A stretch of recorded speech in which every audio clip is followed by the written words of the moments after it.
He did not understand at all why he did not listen to all his friends and acquaintances.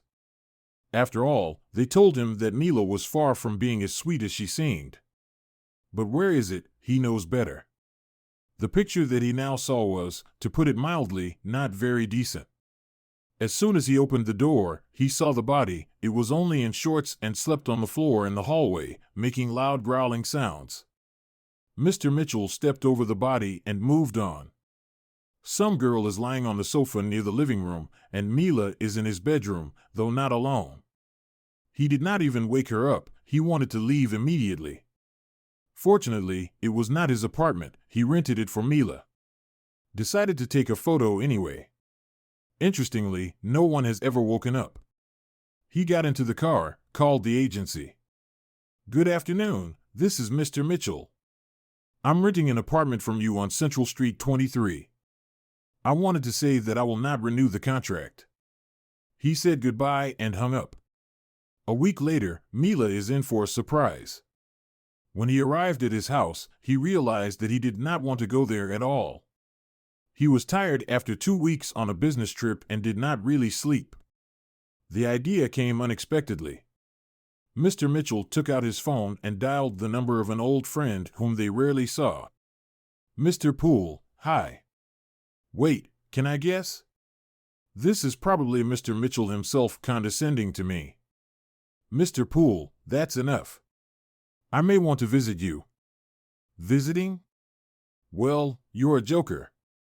The last time you visited me was 5 years ago. You see, it's definitely time." "Are you kidding?" "No." "So why are you calling then?" "Come on, I put in a new bathhouse, check it out." Mr. Mitchell's teeth even cramped with anticipation. He and Mr. Poole studied together and were friends throughout their studies. Only after the institute did Mr. Poole return to his village, where his bride was waiting for him, and Mr. Mitchell began to build a life here, in the big city. The next day, Mr. Mitchell's car, loaded with gifts, drove into a large yard. What he liked about the villages was that they never saved space. If the yard, then the plane will land. If the lawn in front of the house, then it is also ours. Mr. Mitchell saw Mr. Poole and his wife Mrs. Poole at the door of the house. She hasn't changed a bit since he's been here. The last time he got out of the car and immediately fell into the arms of Mr. Poole. He was lower than Mr. Mitchell by a whole head, but wider. Not fat, but stocky. Mr. Poole was always like a wrestler. On the course they tried not to quarrel with him. Red, not fiery, but as he himself said, a noble golden color. But most importantly, Mr. Poole had so much charm that he charmed everyone at once. Faith was the complete opposite. Very slim, skinny. Facial features are thin, noble, but when she looked at her husband, it was clear that there was no other man in the world besides him. "How I missed you, Mrs. Poole, but where is John?" "He grew up, probably caught up with the folder." John, the son of Mr. Poole, did not keep himself waiting. He was already 7. He timidly looked at Mr. Mitchell. "Wow. And when did you grow up? Let's get presents." Mr. Mitchell already wanted to ask Mr. Poole something, but froze with his mouth open. From behind Mrs. Poole's leg peeped a girl of about 3, insanely pretty with red curls and dark eyes.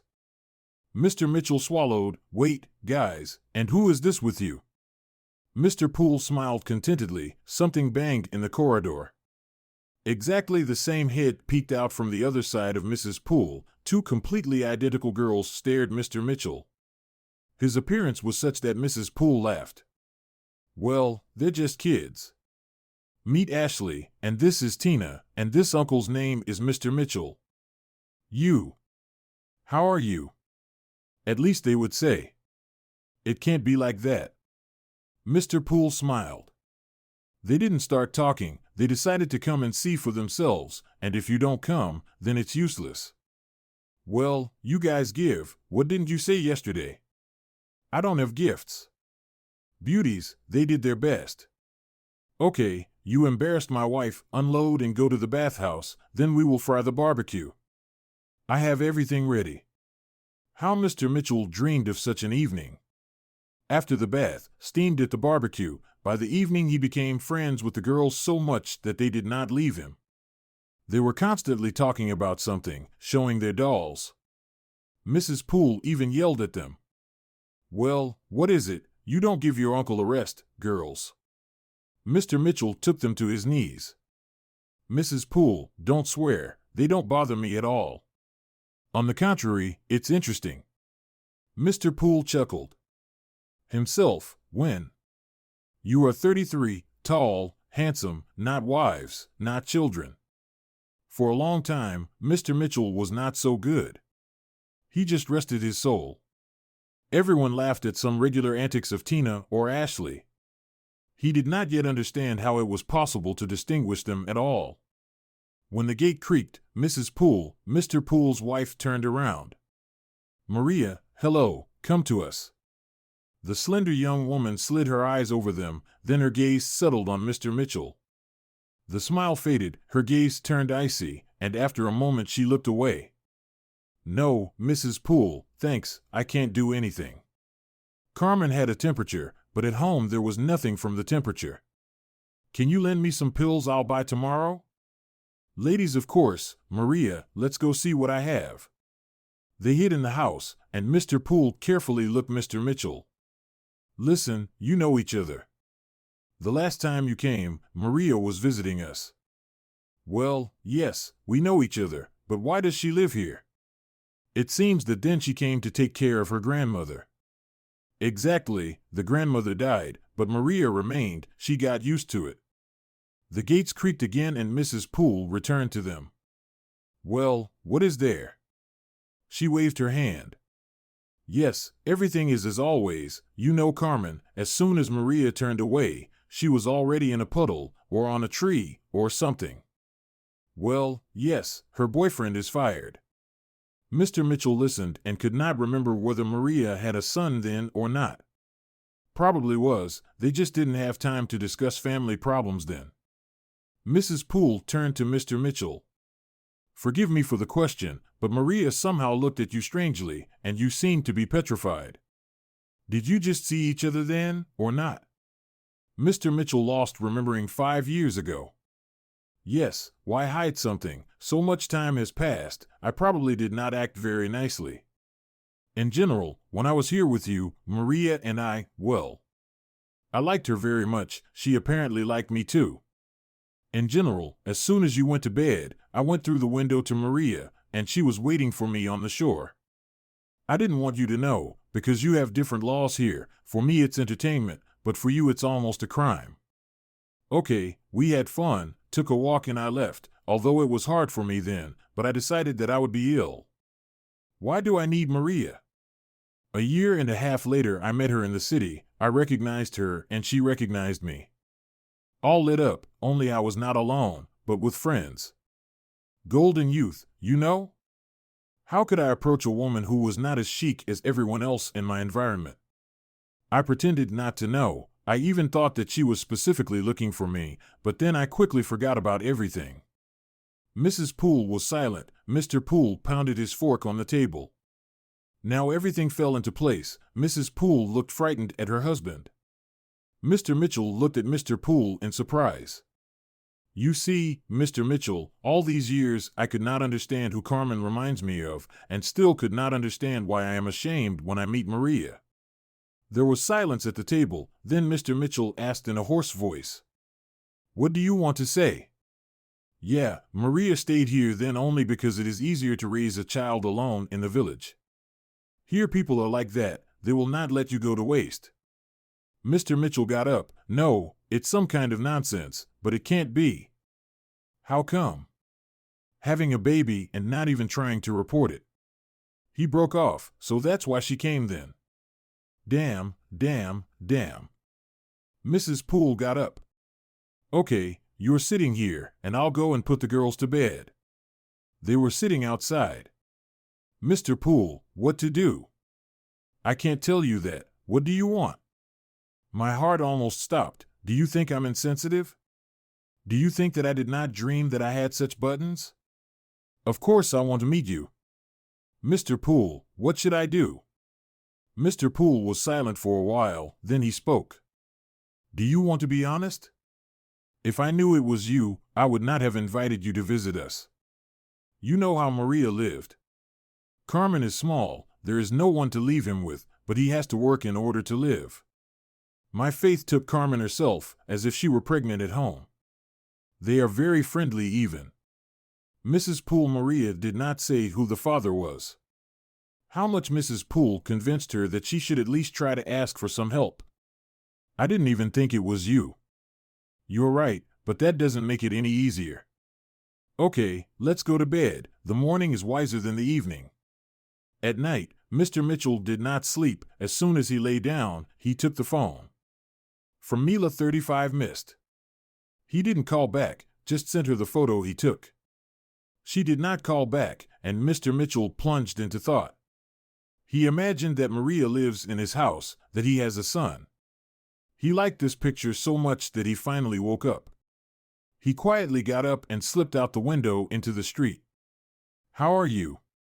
It was 5 years ago that he walked to the river, stood there, and then his legs carried him to the house where Maria lived. There was a light in the window. Strangely, it was already so late. Mr. Mitchell looked at his watch. Almost 3, maybe something happened. He waved over the fence and went to the window, and there it was. Maria bent over the bed on which the boy was lying. It seems that the pills she took did not help at all. He did not think for a second. He knocked softly on the window. Maria looked out and froze. Marin, let's find out later. What is really bad? She somehow softened. I bring down the temperature. It crawls again in an hour. Maybe a doctor? What are the doctors here? You know it's over 2 hours from the city. Pack your son, I'll drive the car and go to the hospital. Maria wiped her tears. Maybe cost? Maybe yes, maybe not. All the way they were silent. Only when they drove up to the hospital and stopped, Mr. Mitchell asked, You then came to tell about your son? She nodded silently. Carmen and Maria were left in the hospital. It seemed to be a common cold, but they had to be tested. Oh, I didn't take any. Marin, rest. I'll bring everything you need in the morning. Just don't worry. Say that Carmen loves. The pause involuntarily came out somehow, had not yet spoken his name aloud. She smiled. He loves everything. Everything is in order with his appetite. But mostly tangerines. Maybe eat them in kilos. For 3 days, Mr. Mitchell practically lived in the hospital, next to Maria and Carmen. He talked a lot with the boy, and it seemed to him that he had never met such smart boys. It was impossible to talk to Maria. No one knew how to start. Maria thawed out and looked Mr. Mitchell with the same sparkling eyes as before. And he himself understood that he could no longer be without them. He's used to needing them. I just didn't know how to say it. Helped, oddly enough, Mr. Poole. She and Mrs. Poole came to visit Maria. Mr. Poole was not even surprised that Mr. Mitchell was in the hospital. We sat and talked, and then Sasha asked, Well, home when? And then Mr. Mitchell plucked up courage. Maria and Carmen will now live in the city. I hope they don't refuse me. Silence hung in the ward, then Mr. Poole grinned and asked, Is that what you're suggesting? Well, yes. Maria, what do you say? Everyone looked at Maria. She suddenly burst into tears. Carmen smiled contentedly. He knew his mother. If she cries, then she agrees. And he definitely agrees. He immediately liked this Mr. Mitchell. And then he overheard how his mother was talking to Aunt Mrs. Poole on the phone and realized that this was his father. True, nothing was said to him so far, and he was silent. When they were discharged with their mother, they immediately went to Mr. Mitchell's home. Mr. Mitchell was then a little worried. What if his future family did not like something? Of course he's prepared. The day before I went to the children's world, went up to the girl saleswoman and said, I need toys for a 4-year-old boy and clothes. Yes, you need clothes too. What kind of toys? Cars, toy soldiers, or board games? And the first, and the second, and the third. An hour later, he paid for the purchase, left the address for delivery, and headed to the women's department. He explained for a long time what Maria looks like, how tall she is. Finally found a smart saleswoman. He quickly got everything he needed. The wedding was a month later, so they decided not to celebrate it magnificently. Maria insisted that they sign and celebrate in the village with their closest friends, but Mr. Mitchell didn't care, as long as they were all there. Looking at Carmen, he thanked fate for such a gift, although he understood that he did not deserve such happiness. But when we go home to the city, I have so many things there. Carmen was eager for his toys. He had already got used to them after a month of living in the city.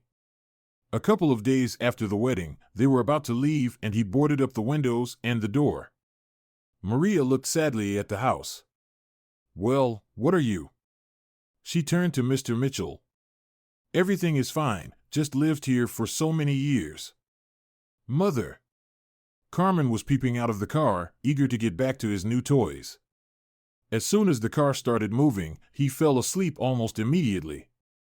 And Maria all the way silently looked out the window and did not give rest to one thought: Mr. Mitchell makes a decision too quickly. What then 5 years ago, what now? Although this is probably not bad, it is not in vain that she worries. "Mr. Mitchell, we need to talk." As soon as they got out of the car, a slender, beautiful girl quickly approached them. She cast a contemptuous glance at Maria, and she suddenly felt ashamed of her nondescript clothes. "Honey, where did you come from?"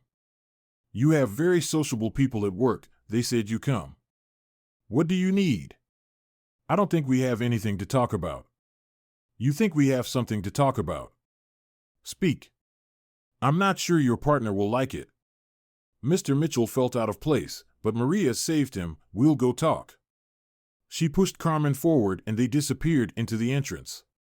Maria's heart thumped. She realized that against the background of this spectacular beauty they looked like a gray mouse. "Mom, who is this aunt?" "Carmen, this is for Dad at work." Mr. Mitchell looked angrily at Mila. "So tell me, what do you need?" "Look, it's all so stupid that what you saw was not what you thought it was."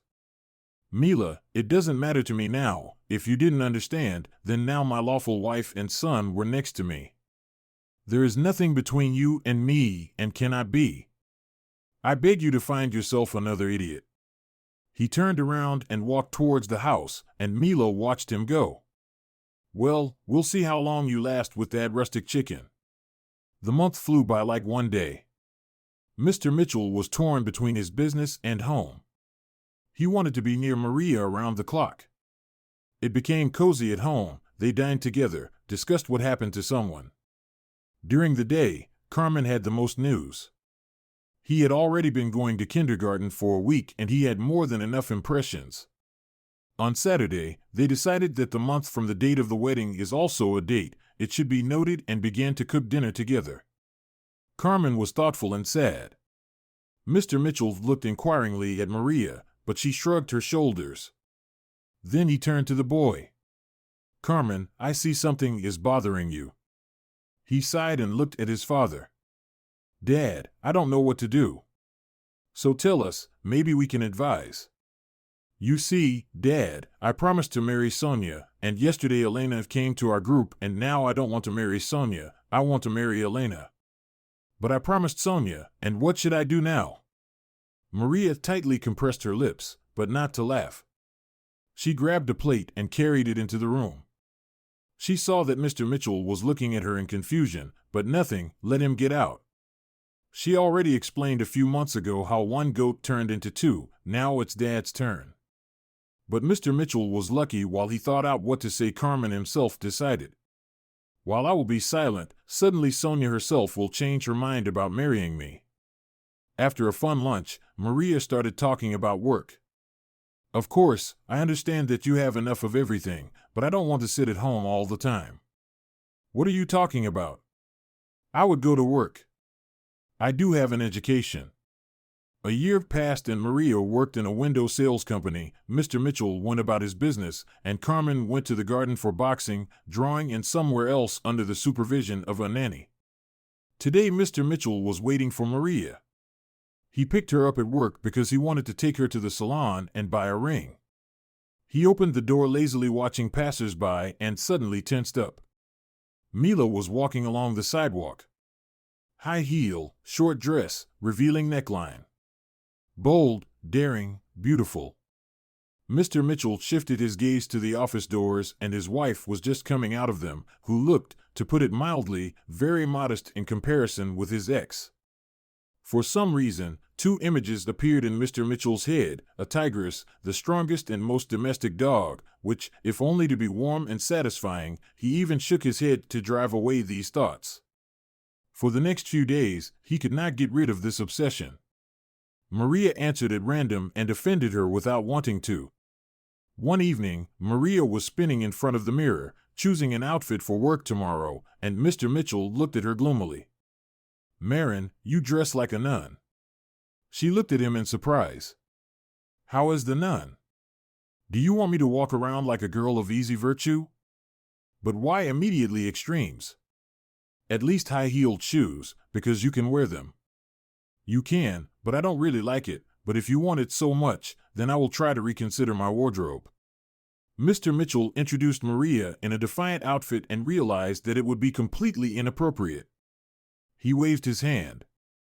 "Don't, won't help, won't help." "Will it not help?" "What?" Maria's eyes sparkled with anger. "I didn't put it that way. I'm sorry, it won't work for you." "Won't go?" "Mr. Mitchell, what's going on? You have become somewhat thoughtful." He jumped up. "Am I not even allowed to think? Do you know why not?" "Please don't scream, you will scare Carmen." "How will I scare him? Am I some kind of monster?" He grabbed his jacket and ran out into the street. Carmen looked out of the room. "Mom, why is Dad screaming?" Maria hugged him, barely holding back tears. "He is not on us, the sun, probably something at work. Let's go to bed." Mr. Mitchell woke up with a terrible headache and tried to sit up. The pain throbbed. Damn, it was so drunk yesterday, he hardly opened his eyes, then turned his head and saw. He sobered up in 1 second. Where is she from? And where is he anyway? He looked around the hotel room. What happened yesterday? He went to the nearest bar, had a drink, and then he called Mila just to find out how things were going. He grabbed his head. Damn, what did he do? It's morning outside. Maria at home. What does she think? Mr. Mitchell began to dress quickly. Mila woke up from the roar of a fallen chair. Honey, why are you making such a noise? Honey, what the hell? How did we get here? The girl rolled from her back to her stomach. Well, actually, it was you yesterday like a hungry animal, and where are you going so early? I need to go home. I need to explain to my wife. Mr. Mitchell sat on the edge of the bed and hugged his head. What will he say to Maria? Mila hugged him. Well, what a wife, we are so good together. He threw her hands away. I love my wife. I don't understand what came over me. I'll explain everything to her. Mila rolled her eyes. No, I already explained everything. You are not the only one who can take pictures. He grabbed the phone. Yes, Mila sent a lot of photos from different angles. I will kill you. For what? No one forced you into bed. Mr. Mitchell literally ran into the apartment. The house was quiet. Maria, Carmen. He opened the door to Carmen's room. Empty, neatly arranged toys. Pushed the door to the bedroom, the same thing. Perfect order. There is a note on the table. There are only a few words. Why did you choose me? To always hurt? Mr. Mitchell hit the wall with his fist. No, it cannot be. Maria will return in the evening and they will talk. He will explain everything. A week has passed. Mommy, when are we going home? I missed my dad. Yes, and Mrs. White can find another boy for herself. Mr. White also wants to marry her. I don't know, honey, do you and I feel bad in the village? Remember how well we lived. And today we will go to visit Tina. Come on, they are boring. They only know how to dress up their dolls. Be patient, your mom's vacation will be over soon. And we will go to the city to Dad? No, dear, we will never go to Dad. Never? Mommy, did he hurt you? I saw you cry. Everything will be fine, son. Carmen ran outside, and Maria picked up the phone. She didn't turn him on for a week. Mr. Poole scolded her. This is not possible. We can talk, and then make decisions. But she couldn't.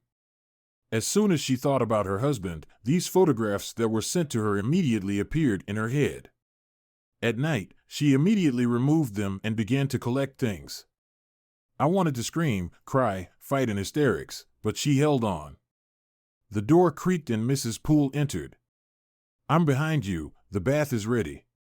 Yes, I'm going now, but where is your Mr. Poole?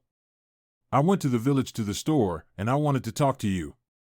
If about Mr. Mitchell, then there will be no conversation. Mrs. Poole was silent, then took Maria by the hand and they went along the path to the bathhouse. No, not Mr. Mitchell. I wanted to tell you about myself, about Mr. Poole and me. Oh, what do I not know about you? You are perfect. It is now, but in life a lot happens. You know, when we married Mr. Poole, I cheated on him. Don't look at me like that, I don't know how it happened. The boy returned to the village alone. My first love. In general, when I came to my senses and realized what I had done, Mr. Poole already found out about everything. I don't believe it, it can't be, you love each other so much. Therefore, we love that we were able to talk. Mr. Poole never remembers, but I truly love him and will never give him away to anyone in my life. Maria was silent, she just did not know what to say. At that moment, they saw Mr. Poole's car, which flew towards them, raising clouds of dust. Mr. Poole abruptly braked near them and opened the door at the passenger seat. Maria, get in quickly, Mr. Mitchell is there on the road. Accident. Her legs buckled, she jumped into the car, all she did was shoot to Mrs. Poole, look after Carmen. Maria was sitting in the corridor of the hospital, the operation was already in its third hour. Mr. Poole stood nearby, she groaned, shaking her head and said, "It's all my fault." Come on, no one is to blame, or rather, everyone is to blame, and Mr. Mitchell in the first place. In general, he drove to you, called me 2 hours before. I understood that he didn't like it, but I continued to dress like that in order to be different from Mila. Marin, no. I provoked him, and he. Lord, Mrs. Poole. The operating room opened, Maria jumped up. The doctor looked at her sternly. Are you Maria? Yes, doctor, what's in there? A restless patient, a horse's dose of anesthesia, and he asks Maria for forgiveness. Phenomenal. Mr. Poole with Mrs. Poole and all the children toiled at the entrance to the hospital, each with a bouquet in their hands. Mr. Poole exchanged glances with Mrs. Poole, they smiled. But Mr. Mitchell was nervous, my heart senses something is wrong. It also doesn't happen. Throughout the pregnancy, they did not say who, and now even after childbirth there is such mystery. Okay, Maria decided to surprise me. Well, the doctor is silent, only smiling. Finally the door opened. Are you Dad? Mr. Mitchell looked at the nurse in confusion. I accept, handsome. She shifted 2 pink packets into his hands, and Mr. Poole finally laughed. Well, congratulations now. Mr. Mitchell looked at them in confusion, and then at Maria. You all agreed, that's because you are not good people. There were tears in his eyes. I will try to make our family the happiest.